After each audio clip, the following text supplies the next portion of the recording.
words to work on things. So welcome back. Good afternoon.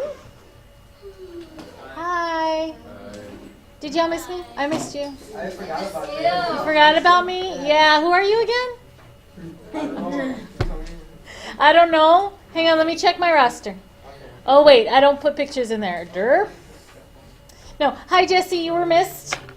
All right. So before we get on today's worksheet walkthrough, so that off to the side, I'd like to take a few moments to start with reviewing, kind of reading through the past notes of what we did before we left, so that way we can just kind of remember what it was we were doing.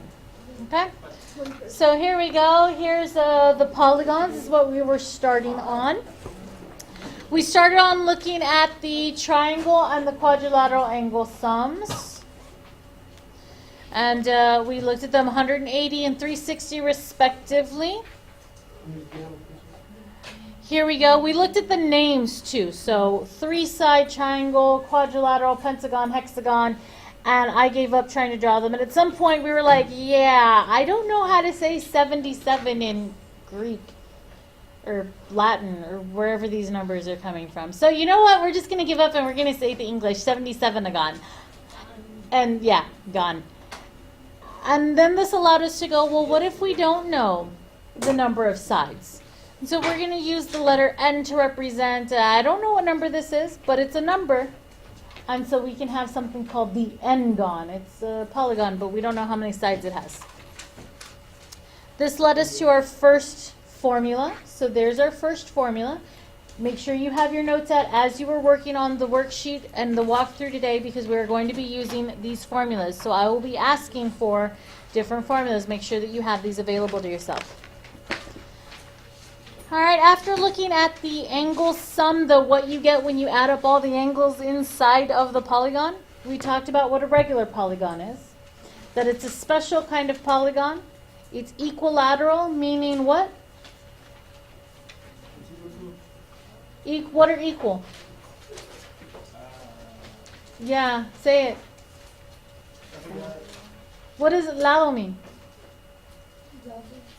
Lado, side. Lateral, lado, equal sides.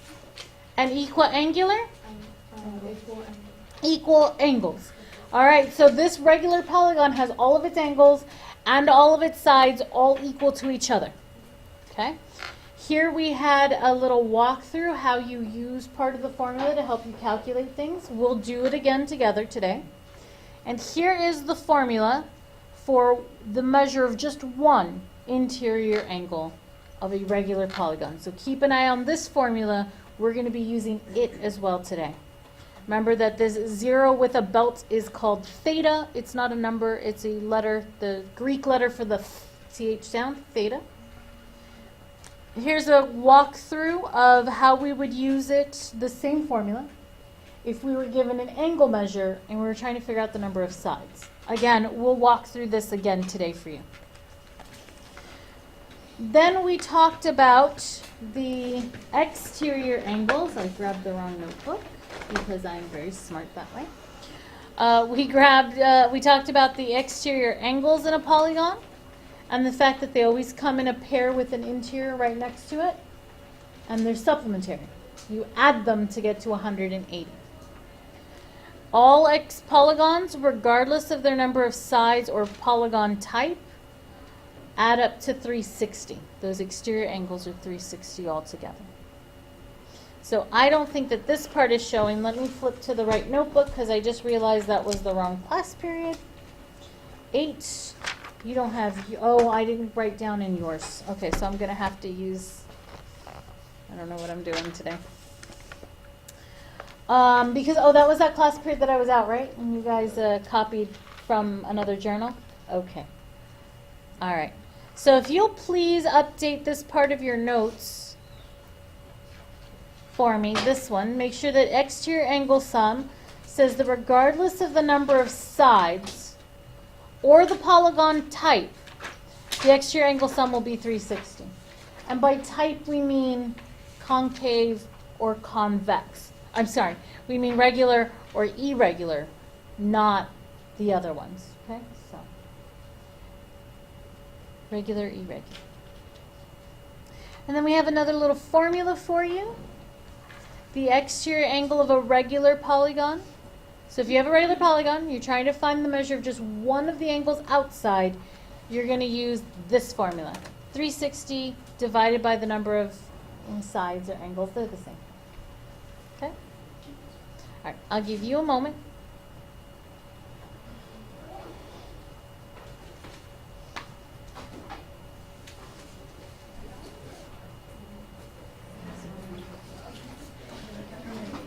All right. I'm gonna have to guess where it's supposed to go in your normal notebook, because I don't have it written. Here, go ahead. It's the top one. I've got someone out as soon as she gets back. Thanks. All right, so here we go. Let's do our walkthrough. This is a walkthrough for the worksheet. The practice sheet that has coded 6.1, which is the new one by the calculators. I wasn't done copying. You weren't done copying, okay? Don't worry about this stuff yet. I got it. You got it? Yeah. Okay. Sorry. That's okay. This example is going to help you with questions 1 through 3 on the worksheet that's coded 6.1. All right, looking at that worksheet, the directions say, find the sum of the measures of the interior angles of each convex polygon. There's a lot of words going on here.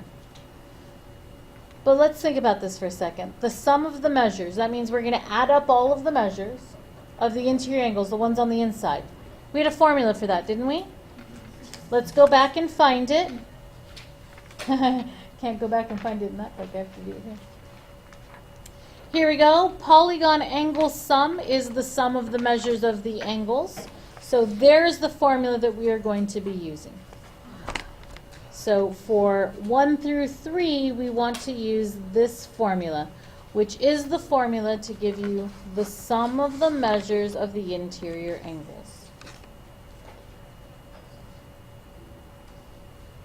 I'd like to introduce you to a new symbol now. We're going to put it over here. Write this for me. It's kind of like the side of a Christmas tree.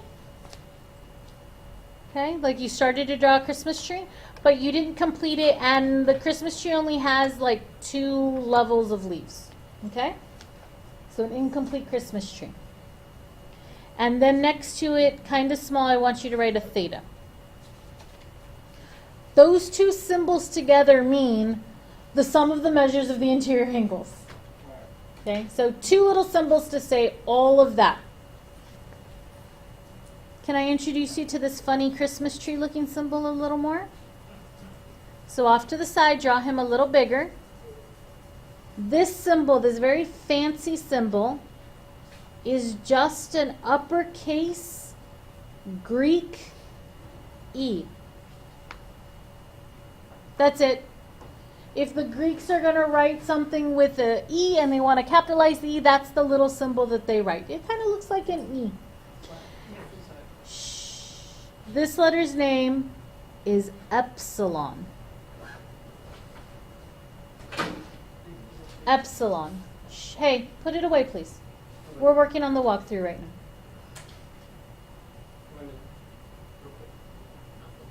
Thank you. So we're talking about that Greek, this capital letter E in the Greek language. It's called epsilon, and it means the sum of. So it's basically, hey, whatever comes after me, you just add it all up. Okay, and we're using theta to represent those interior angle measures. All right, so here's our formula. Now look at questions 1, 2, and 3. Notice how they give us this kind of gon here, number gon. This is n. So can you give me a number that's not shown on this paper for me? 5. Let's put them together and let's do 518. Whoa, so big. So we are going to find the sum of the measures of the interior angles of a 518 agon. Cool? All right, I really need you to make sure that you write them this way on your worksheet. So please make sure that you write the formula on your worksheet. So there's the formula that we're going to use to find the angle sum. What's the value of n? How many sides does argon have? 18. 518, and so that is going to be the value of n, 518. So then I need to see you doing the substitution. This is so that I know that you know what formula to use, and I know that you know where stuff is supposed to be put. That's it, okay? Now you can take it into your favorite calculator app. Mine is this one right here. I need to move my friend's Facebook face. All right, so here we go. I'm going to do this calculation. Right? There it is. You see it? 92,880. It's such a huge number. But it makes sense. I mean, we're adding 518 different numbers together, right? Of course, it's going to be really, really big. All right. Questions on how we would do questions 1 through 3? So you just subtract 18 divided by 2? You'd subtract whatever number they gave you from, you do that number minus 2, and then whatever you get times 180, you're done. Alright.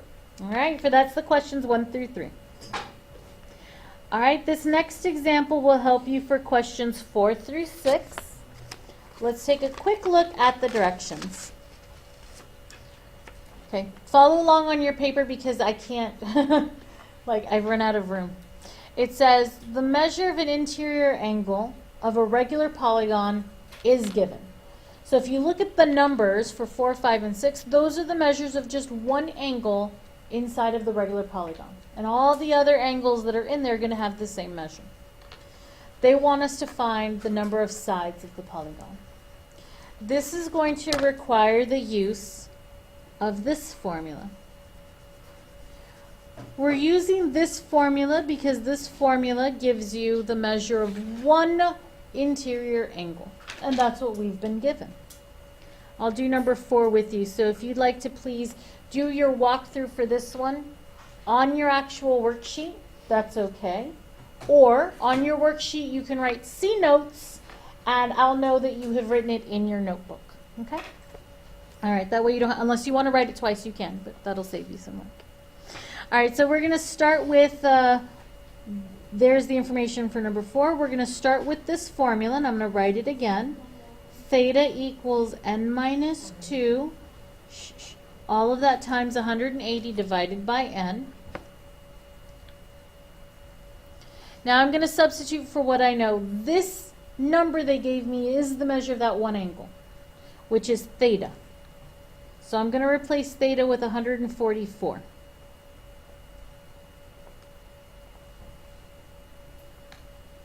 Now I have to figure out how to get rid of that n. There's a couple ways we could do this. Do you remember back when we were doing proportions, we did cross multiplication? You can totally do that now. That's an okay way to do it. Or you can multiply everything by this denominator n to get rid of it here on the right-hand side. That's what I'm going to do. So if I multiply this right-hand side by this n, the right-hand side is going to end up being just that portion. The left-hand side, 144 times n, is written as 144n. So far, so good? We okay with this? Yeah? We're all right? Yeah? Okay. All right. I'm putting a bar there to show that I'm going to keep working over here. I'm just out of space. All right. I need to break these parentheses somehow. Again, a couple ways you can do it. We can either divide everything by this 180. Shh, guys. Thank you. We can divide everything here by this 180 because it's being multiplied by this group. The problem is if we do that, notice this 144, it's going to get divided by 180. If we divide it by 180, we're going to end up with another fraction or a decimal, and we just got rid of fractions. I don't want to put another fraction in there, so I'm not going to do that. Instead, I'm going to do this multiplication, this distribution that it calls for. So I'm going to write it over here on the right because I'm out of space down here at the bottom. And I'm going to end up with that. Now we need to solve for n. We're not going to combine like terms and just add 144 to 180 because there's an equal sign between them. So what we're going to do is called collecting like terms. We're going to remove n from one side of the equation and it'll end up on the other. Okay? I want all my n's to be on the left just because that's where I want them today. So that means that I'm going to remove it from the right. I do that by subtracting the 180n. And this ends up with negative 36. Whoops, I had two negatives there. I don't know why. Turn it into one. One really big negative. Negative 306. No, I didn't do that calculation in my head. I've just done this example like a bazillion times today. And I have that one memorized. All right, how do I get rid of the negative 36? I'm going to divide it, but I have to divide it by the entire thing, all of the negative 36. So don't forget the negative 2, all right? So what I do to one side, I do to the other, and n ends up as a positive 10. Positive because a negative divided by a negative is a very good. Questions on how you would do numbers 4 through 6? Feeling okay?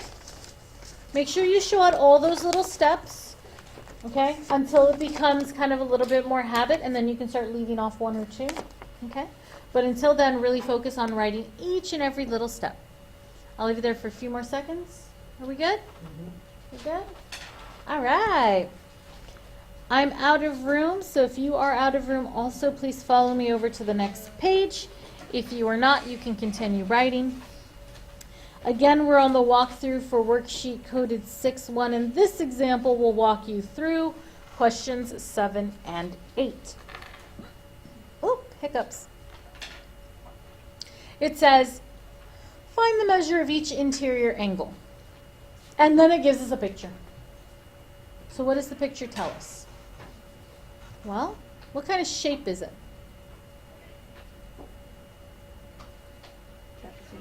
Yeah, it totally looks like a trapezoid. But more general than just, hey, it's a trapezoid, what kind of polygon is it? How many sides does it have? It has 4. What did we call a 4-sided polygon?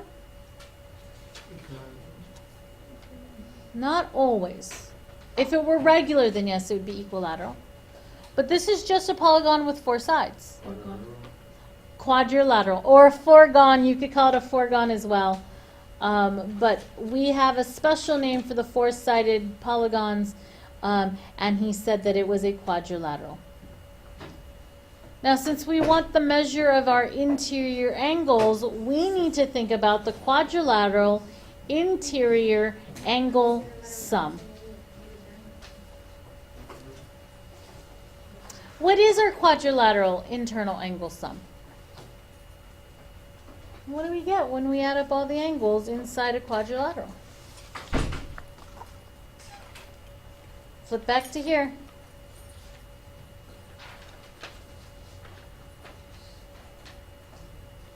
What's our quadrilateral angle sum? 360, because you see our little messy quadrilateral right here?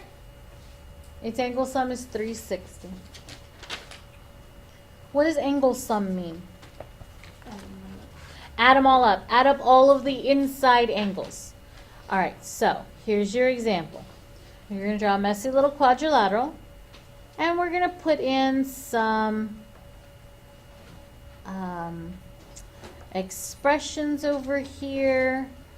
I don't even know. I'm just making stuff up. Okay, something like that. And we want to find the value of the measures of those angles. Well, this says if we add up all those inside angle measures, they should equal 360, so I'm going to do that. Here's an angle measure, plus. Here's another angle measure, plus.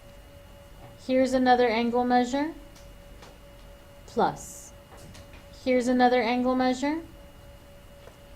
I've back where I started, so I'm done. This needs to equal 360. And now I get to start combining like terms. So I like starting with my x's. I think it makes my life easier. So here's one ex-boyfriend. Here's 2 more. Here's 3 more. Here's 4 more. Goodness, I was busy that month. 1 plus 2 is 3, plus 3 more is 6, plus 4 more is 10.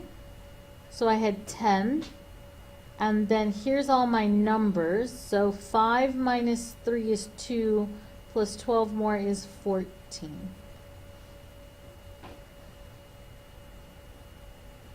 Did I lose anyone on that? Does that feel okay? Is that all right? Okay. Now this becomes what looks like a very simple equation to handle. I'm going to subtract 14 from both sides, yes? So 10x equals, oh goodness, help. I know it ends in a 6, but that's all I got.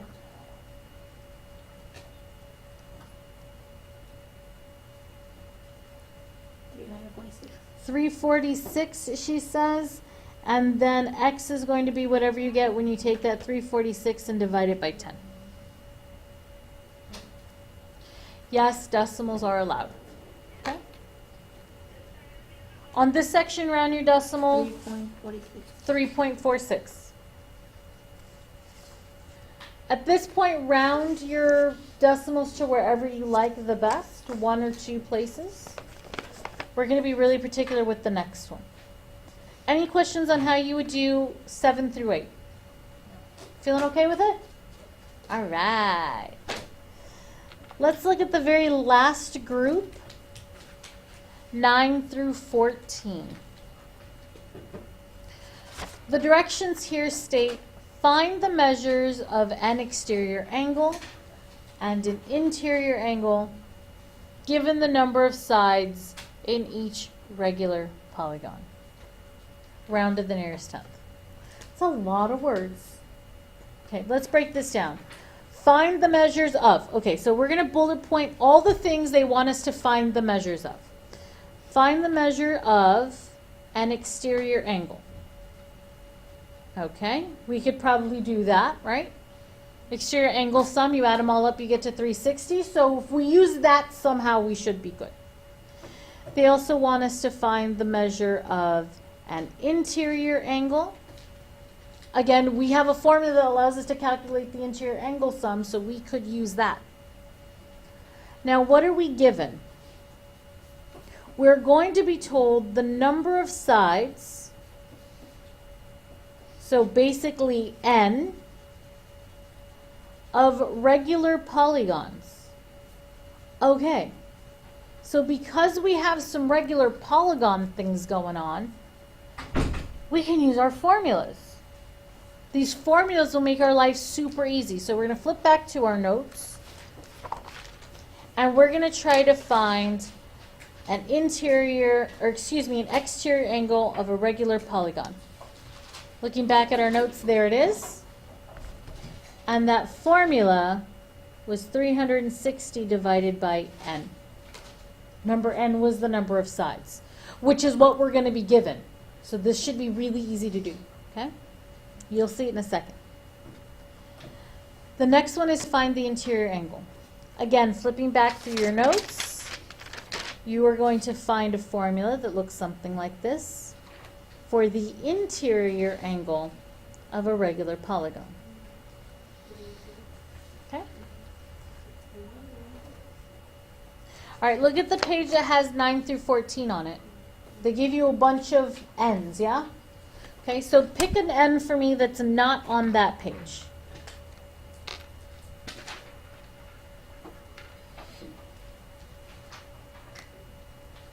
Troy, give me an n that doesn't appear on 9 through 14.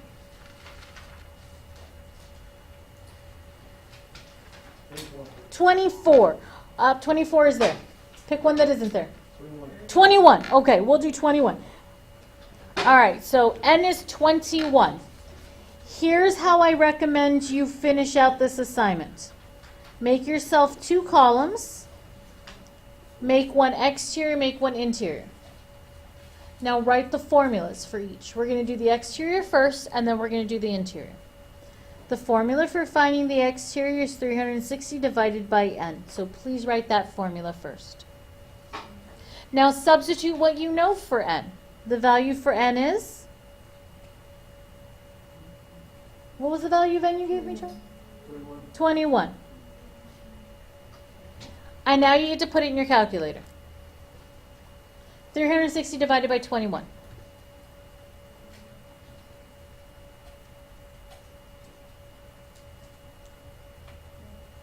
17.4228. But what was the last sentence of the directions? Round to the nearest tenth. How many decimal places is that? 2. How many zeros does the number 10 have? 1. So this is 1 decimal place. Okay? So we have too many. And if you gave me this, I would have to be like, I'm sorry you did not follow directions, and I'd have to put an X and make you do it again. Okay? So if we want to round this to the nearest tenth, we're going to look right here at the first decimal place. And then look at the number right after it. Smaller than a 5? That number stays the same. You forget about the rest. And so this number is actually 17.1. Okay? So please make sure you're really careful. I'm going to be really specific now. I need you to round to certain decimal places. Okay? So be really, really careful when you're rounding that you give me the correct number. Correct number of decimal places. All right, going to do the interior angle sum. Again, we're going to start out with the formula. There it is. And then I want you to please make sure that you substitute in properly. So everywhere you see an n, you're going to put a number 21. And then you can put that in your calculator, push the button, and see what it gives you as a decimal. So go ahead and do so now.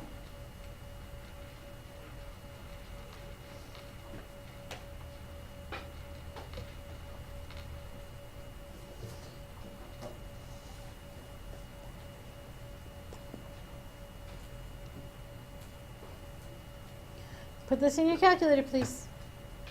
Or calculator app. You can do calculator app too.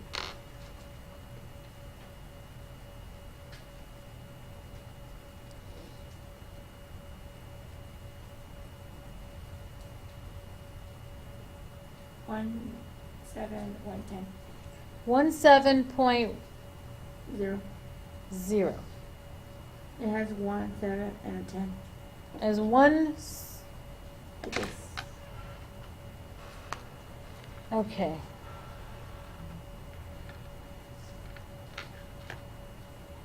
Okay. Look at your denominator. This number is weird. Confirm? Give me a new number. Do you see what happened in the denominator? Oh, 21. Yeah, 21. Number. Calculator app. Do it. Is that one better? Okay, confirm that you got the right number. Ready? We now have 162.86. Yeah? Did I round it to the right place? Did I round it properly?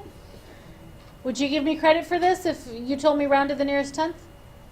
No. Oh, I have how many decimal places? 2. I have 2. How many should I have? 1. 1. So let's fix that. What number should I have put?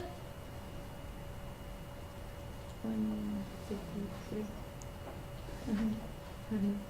Remember, you want one place after the decimal. So you're looking at this number. So the car is so. And the number right after it is a 6, 162.92. which means we add 1 more to the 8 and leave off the rest. All right. Questions on this? Feeling all right? Okay. Let's talk about this next one. Miss Luca. Oh, excuse me. Oh, sorry. Oh, sorry. We're going to read through this one, and when we're done, you will have the answer. So I just need you to write the answer on it, okay? But I do want the phones put off to the side. Mr. Troy. Hi, Troy. Put the phone off to the side for me for a second. Thank you, so that we can talk about this paragraph, okay?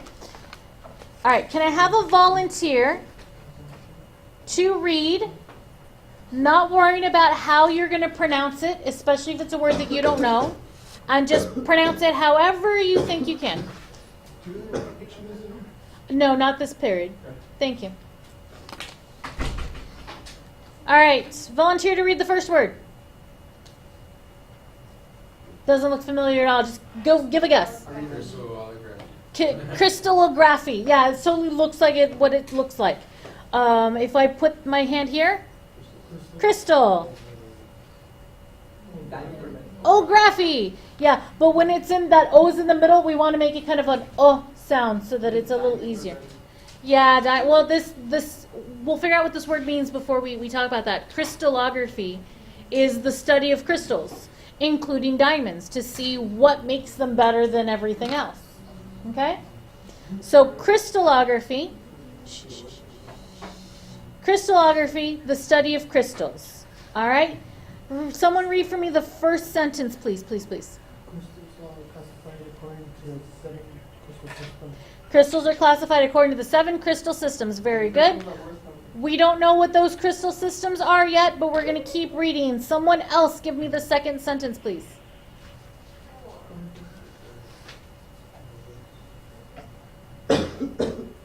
Don't worry about it. If you come to a word you don't know, you just say whatever you think it sounds like. Don't even worry about it. Turquoise? Yeah, we're on this sentence, baby. The second one. Go for it. Where? The basis. Basis of classification is the shapes of faces of the crystal. Turquoise belongs to the Take a guess. fifth unit Mhm. system. Nice. Each of the 6 faces of turquoise is in the shape of parallelogram. Mhm. Find the sum of measures of the interior angles of one of such faces. Awesome. Thank you for reading the whole thing. Awesome. So it looks like the way they classify... It's okay. It's all right. I didn't want to stop you. You were on a roll, so we let you go. Thank you. Good job reading the whole thing for us. Appreciate it. It looks like the way they classify crystals is by the shape of the faces. So crystal's a 3-dimensional structure, kind of like this little plastic thing that I have up here. And each one of these flat portions is a face. Yeah, so they look, here's a little plastic crystal. This one's wood, I think. Anyway, so not that crystal, this crystal. So, yeah, she's the only one, she's unique. So, hey, we're not passing judgment. We're not passing judgment. Okay, so we're going to look at each one of these faces right here, and we're looking at the shape they are, and that's what allows us to decide what kind of crystal it is and which of the systems it fits into. Now, turquoise, do y'all know what turquoise is? Not the color, but the crystal? Have you ever seen a turquoise crystal? Is it orange? Like Orange? like It's actually this color, the color of my shirt. Blue, right? Yeah, it's kind of a blue. All right, let's go. Like a light blue, right? Yeah. Okay, Google. I'm sorry. Okay, Google. Turquoise crystal.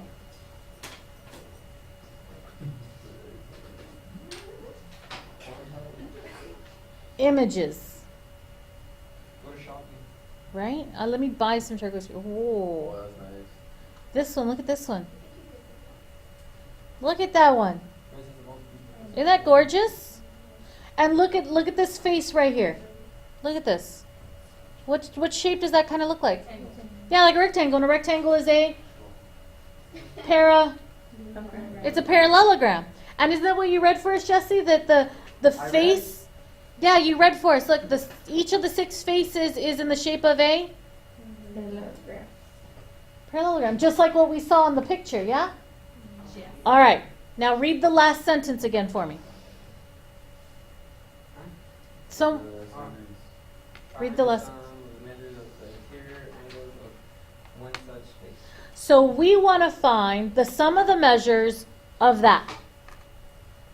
What shape is this again?